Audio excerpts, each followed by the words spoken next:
Wow, wow, wow. What a game to talk about on this fine Monday morning. And welcome back to the Landry Hat podcast here on the Landry Hat YouTube channel, powered by FanSided. And if you are a Cowboys fan yourself, which I am assuming you are after clicking on this video or podcast episode, make sure to add this to your library, subscribe to the channel if you're watching here on YouTube, and do all of the things to let the platform know that you want to see more. My name is Zach, your host all season long here on the Landry Hat. And once again, thank you to FanSided and the social media team for entrusting me with the channel this season. Check out thelandryhat.com to stay up to date on everything Cowboys related, including breakdowns, news, injury updates, and all of that stuff after the Cowboys tie with the Packers on Sunday Night Football. Let's not waste any time and get to talking about this game, because this was a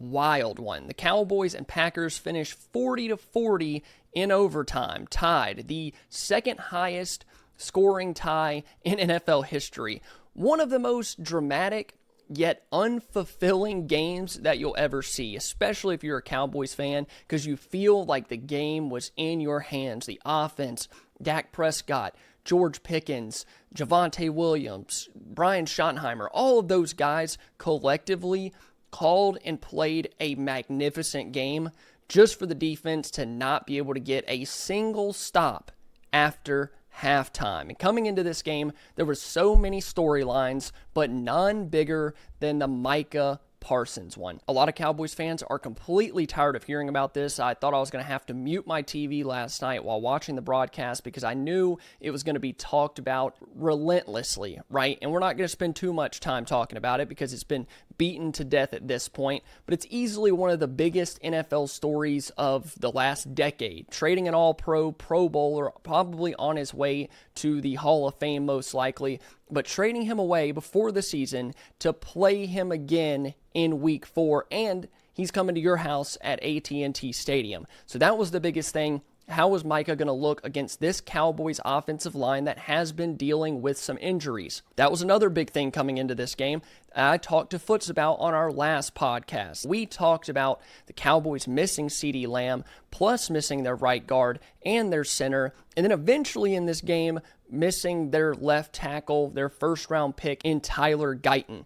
I just want to remind you guys that Brock Hoffman and TJ Bass are both undrafted free agents. These are not first-round picks. The Cowboys have a lot on their offensive line, but the two guys that I was most impressed with last night are undrafted free agent guys in Hoffman and Bass. Tyler Smith actually probably had one of the worst games in comparison to the other offensive linemen. Then you have Nate Thomas step in at left tackle and hold it down against a very, very good Packers front and Micah Parsons. Coming into this one, people thought that Dallas was going to get killed. That was a major storyline. Micah's coming back, and he's just going to destroy this Cowboys offensive line. They're not going to be able to do anything. This game's going to get out of hand. It kind of did start like that, but also the Packers were a team that were looking to get some momentum back and avoid another collapse after their loss to Cleveland. They were sitting at 2-1, trying not to get to 500, trying to go ahead and get to that 3-1 mark, which really sets you up for the rest of the season. So they came into this one with a lot of emotion and also a lot on the line. So for all of that, all of those storylines, for it to come down to a tie is frustrating to say the least. Probably for Packers fans as well, but I speak for Cowboys fans in saying it is very, very frustrating. So let's quickly talk about how the game went and how it was flowing and kind of my thoughts as we went along. The first half, especially the first quarter, the whole team had a slow start. The Cowboys defense was giving up yards in bunches, and the Cowboys offense was going 3 and out, and I think they had 1 first down in the first quarter and like 27 yards of offense. Early on, I thought this game was about to get really ugly. It was 13-0. The Packers had just scored their second touchdown of the game. It's 13-0. And then there's that big special teams play. Wanye Thomas cuts through the line, blocks the point after attempt. The Cowboys run it back. They get 2 points up on the board. Then the Cowboys go down, score, make it 9-13, I believe. And then what completely flipped the game, up up on its head. I think everyone started thinking, oh, okay, this is a little bit different now, was the strip sack on Jordan Love. That had the Cowboys leading at halftime 16-13. Dak throws a strike to George Pickens in the end zone right after the strip sack. And then we're going into halftime like, okay, the Cowboys aren't going to get blown out. This isn't going to be 28-0 before the Cowboys can get anything going on offense. But luckily for the Cowboys, they did get some stuff going on offense because both of the teams just started trading touchdowns after halftime. It was just a constant fight back and forth, and it eventually came down to Dak and the offense needing a late game score. They got it done. 1:45 left in the game. They put together a 7-play, 62-yard drive to take the lead. Dak was fantastic. They get the go-ahead score. Dak to Pickens with 43 seconds left. And the defense just cannot get it done. They could not stop this Green Bay Packers offense. Not one single time in the second half and into overtime did they get a stop that actually mattered or helped out the offense in any way. Then you get to overtime. Brandon Aubrey hits a short field goal. Felt like Dallas had a touchdown on that drive. You get the touchdown, then the Packers are going to have to go down and score a touchdown as well. But they settle for a field goal, 4th and goal, and then Green Bay gets the ball back. And this is where I tweeted, this is either going to be a loss or a tie because the Cowboys fall apart defensively. They've already fell apart. They're completely shattered, laying on the ground. They cannot stop a nosebleed on defense. It's quite embarrassing. We are hitting like pee-wee levels of defense right now. It doesn't make any sense how you're that bad to where you cannot get a single stop. It felt like the Packers every single time that they threw the ball, or no matter what it was, if it was 3rd and 5, 3rd and 6, it felt like it was 1st and 10 every single time. I guess that's just something we're going to have to live with. The offense puts up 40. Dak has probably the best game of his career, and we're going to talk about that in just a moment. The best game of his career. Pickens is balling out. The offense is just running so smooth.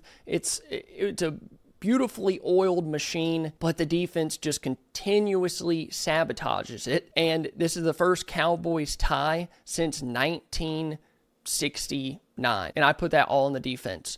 Offense did every single thing that they could. Defense just completely ruined it. But before we get to talking about that and what we should expect from them moving forward, I want to talk about some Cowboys standouts and who we should be thanking that they even had a chance to win this game. Let's start with Dak Prescott. You cannot talk about Cowboys versus Packers without mentioning how well Dak played. MVP level performance from your quarterback. 31 of 40, 319 passing yards, 3 passing touchdowns, plus a rushing touchdown. He was in total command the entire game. Dak was wheeling and dealing. He was making calls at the line, checks at the line, finding Pickens on multiple passes down the field, just picking that Green Bay defense apart. One of the best defenses in the entire NFL. I remember after week 1, everybody's talking about, oh, the Packers are for real. The Packers might have the best defense in the league, maybe one of the best offenses. Dak Prescott put up 40 and some really interesting stats. As awesome as the box score was, the advanced metrics are even more impressive. Per NFL Pro and Next Gen Stats, Cowboys quarterback Dak Prescott generated his 4th most EPA, plus 22.5, and his 2nd most win probability added at plus 122.8% in a game in his career. That is ridiculous. If you can go on nextgenstats.com and look at Dak's passing chart, he was eating this Green Bay defense alive. Around the line of scrimmage, over the middle of the field, deep left parts of the field, deep right parts of the field, every single spot on that against that defense, he just made it look ridiculously easy. And then the big moments, when it really came down to it, he made the plays. And that's what you want from your quarterback. You're paying him $60 million per year, and without Dak, unless you might have Josh Allen or Patrick Mahomes or somebody like that in that upper echelon, you're not winning that game.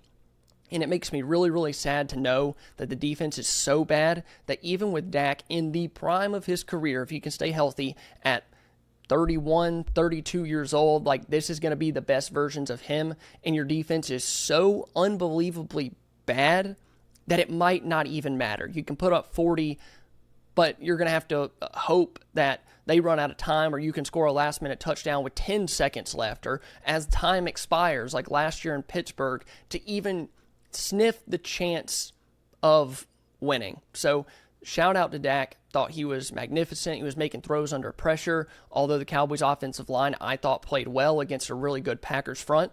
Dak was 9 of 10 against pressure for like 134 yards, had 0 turnover-worthy plays. He was fantastic. And a big reason for that is your wide receiver 1. And I'm throwing up some quotation marks because your wide receiver 1 was out for this game. Ceedee, not in here. We didn't know what to expect from the Cowboys offense because when they've missed him in the past, when he hasn't been out there on the field, it has been abysmal. But luckily, you have another wide receiver 1 in George Pickens, who stepped up magnificently. 8 catches, 134 yards, 2 touchdowns, a huge night for him. A big reason the offense was as efficient and Dak was as good as he was. That catch down the sideline was ridiculous. The touchdown catch, I think, over the middle on a post route just demolishes the corner. And then you have the late touchdown with 40 seconds left where it feels like you should have won. He had some really big moments and big plays. Did have the drop, but it just feels like that's kind of what you're going to get with Pickens. You're going to get these ridiculously awesome plays, and then you're going to get these plays that you can live with, right? He had the drop, end up having, I think, punt or kick the field goal. But, I mean, shout out to George Pickens. That's a wide receiver 1. Now I want, when Ceedee Lamb comes back, for him to plug into this offense. And now maybe that Pickens has got going, the rapport with Dak has really gotten ironed out. It makes you even more deadly. You just put up 40 points without your top 3 wide receiver in the league, top 5 wide receiver in the league. Doesn't matter where you think he ranks.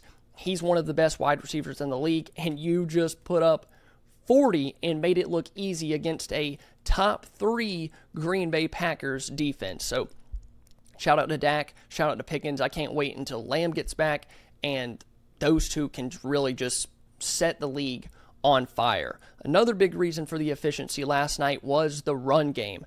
3 people in particular that I want to shout out. 1, Javonte Williams. That is a hard runner. He does not go down at first contact. He's not the shiftiest, not the most explosive, but he will punish a defense over and over and over throughout the game, and they just consistently give him the ball. Why not give him the ball? He's proven that he can make big plays. He's proven that he can get explosive 10, 15, 20-yard runs, and I could tell as the game was going on, that Packers defense did not want to tackle him. He's going to lower his shoulder, be a bowling ball, and punish defenders over and over and over. The second guy I want to point out, Clayton Adams.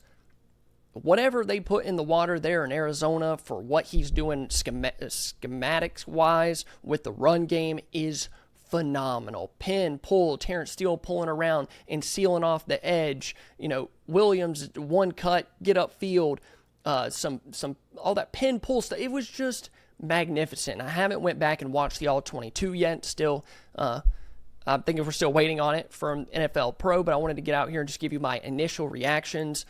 But Clayton Adams and then Brian Schottenheimer, just the ability to put that game plan together, really give your offense a chance to be extremely balanced. Now, Dallas didn't have all that impressive numbers on the ground. I think it was 20 carries for like 84 yards, 85 yards. So it's nothing crazy, but you can tell that it helped Dak and the offensive line kind of settle in. You could hit play action, guys running open down the field. I can't get over, and I'm so stunned by how good this run game has been up to this point. It's really because of those 3 guys. Brian Schottenheimer's ability to sequence those plays, Clayton Adams' ability to schematically give this team an advantage, even with 2 backup interior offensive linemen and a backup left tackle and right tackle at times. And then, like I said, Schottenheimer, being able to sequence that, put it together, put it in a game plan, and actually execute it. Magnificent. Dude, I am so excited, and I wish this was a win because I would be so hyped right now. I don't even know if we need to talk about the defense all that much, but we do because it's somehow a tie. It's somehow a tie. I mean, Shoddy might have called the game of his life against a defense that didn't give up a single touchdown in the first 3 quarters of their first 3 games, and you hang up 40 and tie. I truly am at a loss for words. But we talked about Dak, we talked about Pickens. Let's talk about the other wide receivers, because coming into this game without Lamb, that was kind of my main concern. I knew that Pickens was going to get his. He's that kind of receiver. He's a number 1 guy. He's going to get, if he gets 10 to 12 targets, he's going to put up yards and numbers. That's the case. But beside of him, with Jalen Tolbert and Cavante Turpin and even Jake Ferguson and Brevin Spanford and guys like that, the wide receiver weapons with Pickens showed up last night. Ryan Flournoy, they're starting to kind of figure out what they want to do with him, what he's good at. Dak seemed to trust him on some pretty big plays last night. They ran an end around with him. And then you have Jalen Tolbert making that catch on the sideline inside the 7-yard line, that toe tap. That is what you need from your wide receivers. Cavante Turpin giving him some opportunities on an end around and using him on a ghost motion in the backfield, getting the defender's eyes moving around and creating mismatches. It's hard for them to focus with Turpin's speed because they have to respect that, but also when you're running it right into their face and putting guys in the dirt, it makes for a really good offense. But I'm really excited about where the wide receiver room is right now. Tolbert, what he did last night is literally what you need from him. That is what you need. He didn't have any crazy mistakes, and he didn't have a drop. He didn't have a fumble or anything like that, but he also wasn't targeted 8 to 10 times. Where he was at last night was perfect. Make a big play when you really need it. Same thing with Turpin. I think he had 30 receiving yards, kind of in his sweet spot as well, where Jake Ferguson was. He had the touchdown. And then Ryan Flournoy finally figuring out how he fits in this offense. I thought those guys were phenomenal. So that's my standouts for this game. And I'm sorry, guys. I'm sorry. We have to do it. We have to get negative, all right? Because the defense is so bad. Outside of that one play, that strip sack, a turnover here, a turnover there, every other game is just not gonna cut it. That was really, really rough. They could not stop a soul in crunch time. I knew as soon as Dallas gave that ball back after kicking the field goal, the game was probably ending in a tie or a loss because of where this defense stands in the rankings. The Cowboys offense currently ranks first in the league in yards per game. The Cowboys defense currently ranks first in the league in yards given up per game. And by first, I mean the most.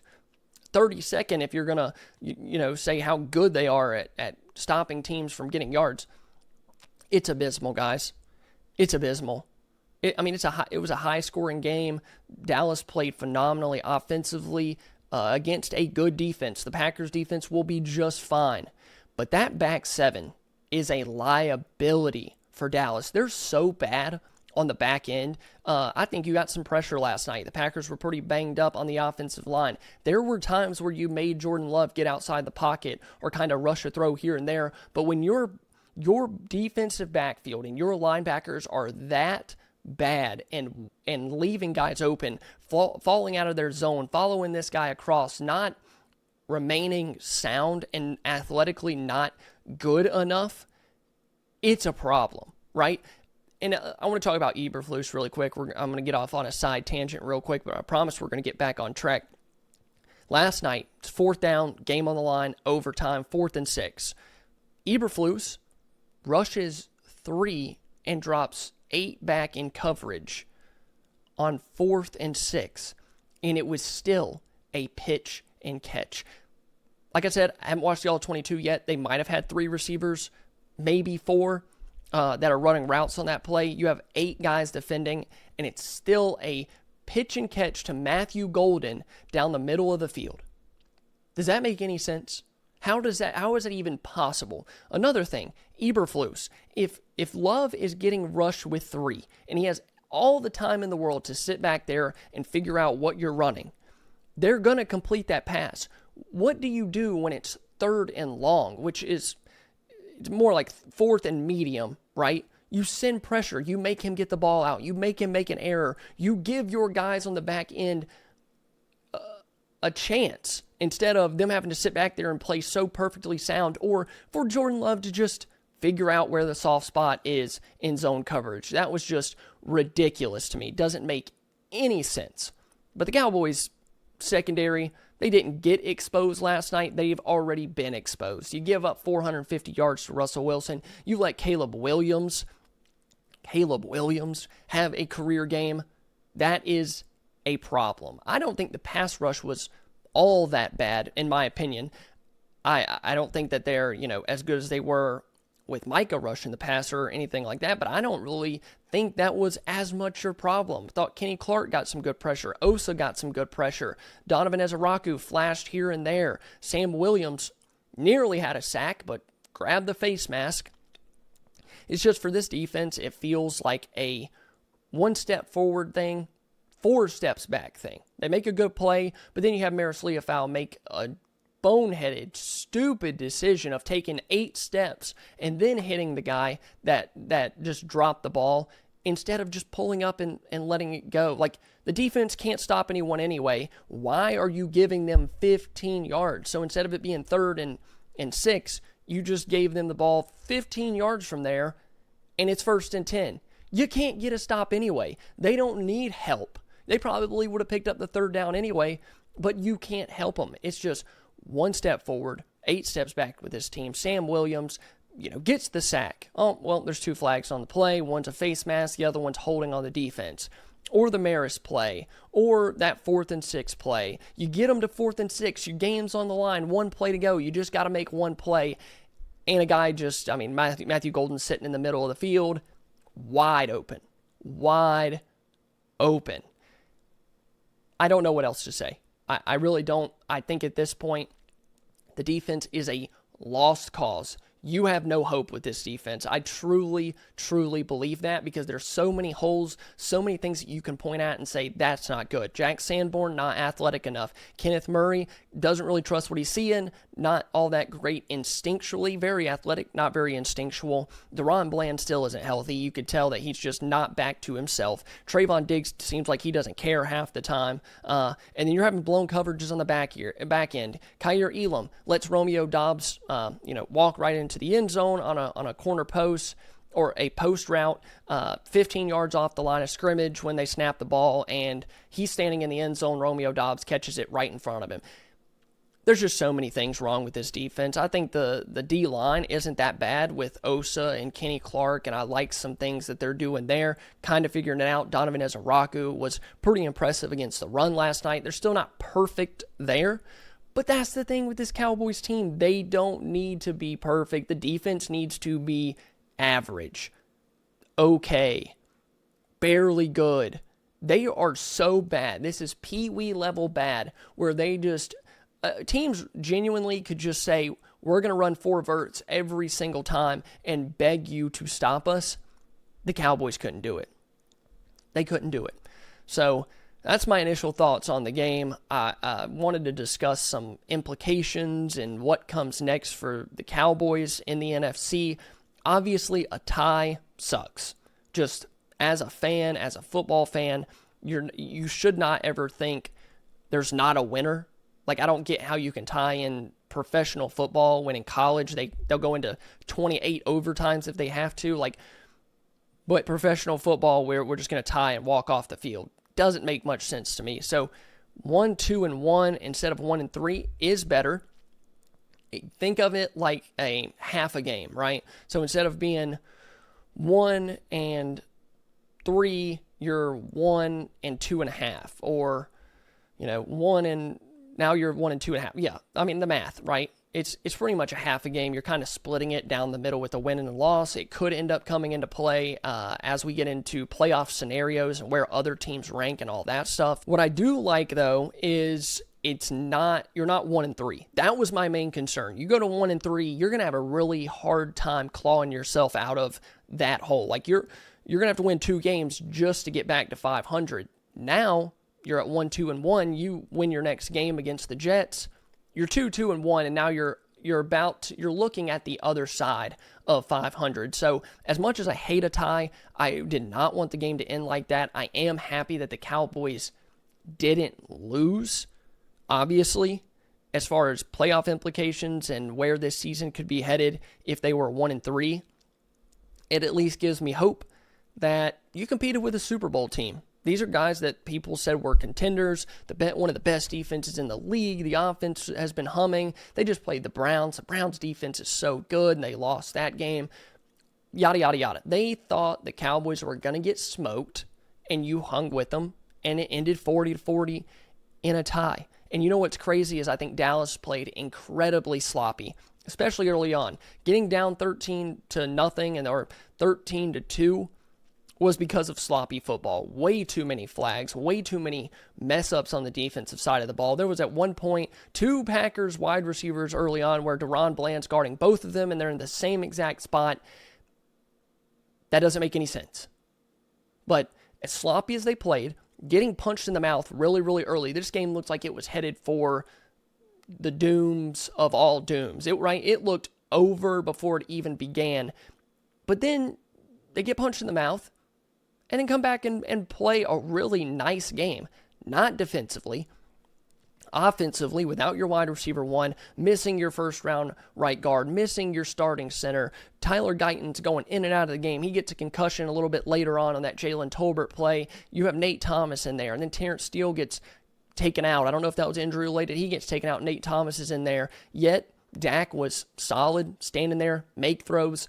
In a very emotional game. I don't care what these guys say. They wanted to beat Micah. Micah wanted to beat them. I know Micah was sick that he got 1 sack for 0 yards. But for you to play like that offensively, it almost makes me feel worse because if you just had a sliver, the smallest, tiniest sliver of a defense, you're a contender. You're a contender. So what this means for the rest of the season, you're 1-2-1. You still have a chance at the playoffs. You could easily get back to 500 in the next couple of weeks. But it also means that your defense probably isn't getting any better. You have the trade deadline coming up in 4 weeks, so a month. And that's about the only chance that you have. You start moving away from some of your draft picks, that might be how you get better this year. But I'm not sure that's the right plan. Are you willing to mortgage your future and your draft picks that you accumulated because of the Micah Parsons trade to get better this year because you think you have a chance offensively? And even if you do make a trade or 2 defensively, you're not guaranteed to get better because there are so many holes. You can't trade for 2 cornerbacks and a linebacker and a defensive tackle and then a defensive end. So I'm kind of stuck right here. I don't know where to go from here defensively other than Dak, Pickens, Lamb when you're healthy, Javonte Williams, Shoddy, Clayton Adams. You guys better put up 50 points a game, and I'm still not 100% sold that it will be enough. The defense really just needs an overhaul. They need to get more consistent pressure, better coverage in big moments, switch it up, stop running zone on 4th and 6 and letting them just pitch and catch it for a first down. Have something else in your bag, Eberflus. Is this literally all you can think up?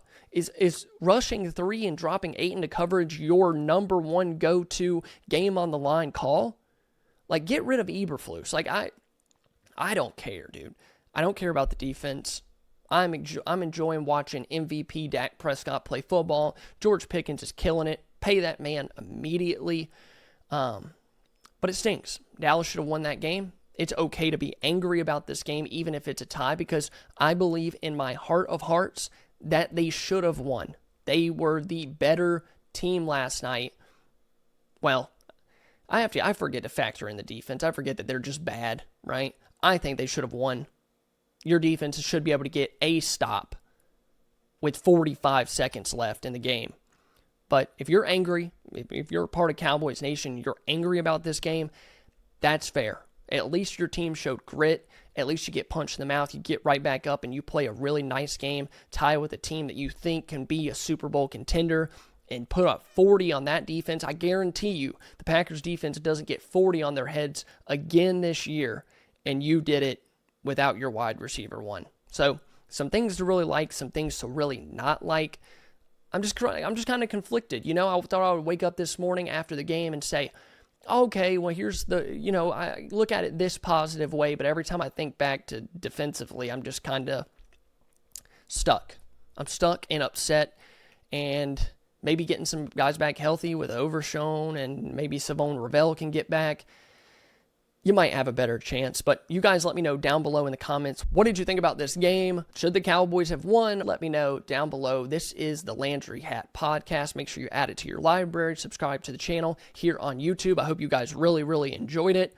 If you did, leave a like, subscribe, and I'll see you guys next time.